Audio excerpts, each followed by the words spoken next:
192 plus 63 64 కాదు 63. So 255 వస్తుంది. So 255 ఆ మిడిల్ అంటే 192 నుంచి 255 మిడిల్‌లోనే కదా నాకు నా ఐపీ ఏమొచ్చింది 1218 వచ్చింది. So fine.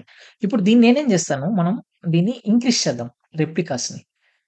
సో రెప్లికాస్‌ని ఎడిట్ చేయాలంటే kubectl get deploy and then kubectl edit deploy pod 3.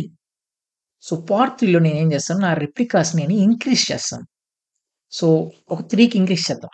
So save and then kubectl get pod -o wide. So containers అనేవి క్రియేటింగ్‌లో ఉన్నాయి.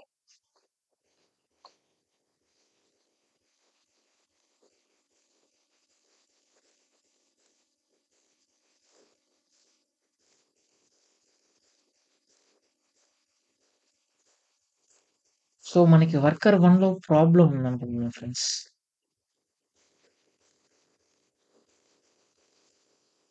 రైట్. వర్కర్ 1 కూడా అప్ వచ్చేసింది. సో చూడండి ఇక్కడ. ఇప్పుడు వర్కర్ 2 మనం వెరిఫై చేసాం. వర్కర్ 1లో వచ్చేసి 2-6 రేంజ్. సో వర్కర్ 1 చూడండి 2-6 రేంజ్. నేను ఏదైతే రాసానో మనం ముందుగానే అదే మనం వెరిఫికేషన్ చేస్తున్నాం. 2-6 రేంజ్‌లోనే ఒక నెట్వర్క్ ఒక ఐపీ అయితే అసైన్ అయితే అయింది దానికి. ఓకే. వర్కర్ 3కి చూద్దాం. 97.210. సో 97 రేంజ్ అయినా నెట్వర్క్ 97 చూడండి. సో మనం ఏదైతే థియరీలో మనం మాట్లాడుకున్నామో మనం లైవ్‌గా కూడా మనం దాన్ని చూసాం. సో ఈ రేంజెస్‌లోనే నాకు నెట్వర్క్ అనేది యాడ్ అవుతుంది. ఆ పర్టిక్యులర్ నెట్వర్క్‌లో నుంచి నాకు నా పాడ్స్‌కి ఐపీస్ అయితే వస్తాయి ఫ్రెండ్స్. ఓకేనా? సో ఈ కాల్కో అంతా బావుంది. సో మనం కాల్కో పాడ్ మనం ఎందుకు రన్ చేస్తున్నాము? నా పాడ్స్‌కి ఐపీ రావడానికి గదా! అవునా? సో ఇక్కడ మీకు క్వెషన్ రావాలి గదా! సో మీ బదులుగా నేనే క్వెషన్ అడుగుతాను. బ్రో మనం పాడ్ మనం కాల్కోని ఇన్‌స్టాల్ చేసిందే మన పాడ్స్‌కి ఐపీ రావడానికి గదా! ఇక్కడ నా కాల్కో పాడ్ ఎలా క్రియేట్ అయింది? నా కాల్కో పాడ్‌కి ఐపీ ఎలా వచ్చింది? కాల్కోనే నాకు ఐపీ ప్రొవైడ్ చేస్తుంది అంటున్నావు. అలానే నువ్వేమంటున్నావు కాల్కో పాడ్ అంటున్నావు. సో అది పాడే. దానిలో ఏమి తిప్పించి మళ్ళీ చెప్పను. అది కాల్కో పాడే. కానీ ఆ కాల్కో పాడ్‌కి ఐపీ ఎవరిచ్చారు?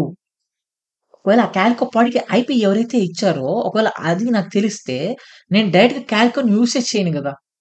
కాల్కోని యూజ్ చేయకుండా డైరెక్ట్‌గా నేను చేయొచ్చు కదా! అది కూడా చెక్ చేద్దామా? సో, ఈ కాల్కో పాడ్‌కి ఐపీ ఏంటి? అసలు ఐపీ ఎలా వచ్చింది? ఎవరిచ్చారు ఈ ఐపీని? చెక్ చేద్దాం. సో, ఎలా చెక్ చేద్దాం? సేమ్ ఆ పాడ్స్ ఎక్కడున్నాయి? kubectl get pod -o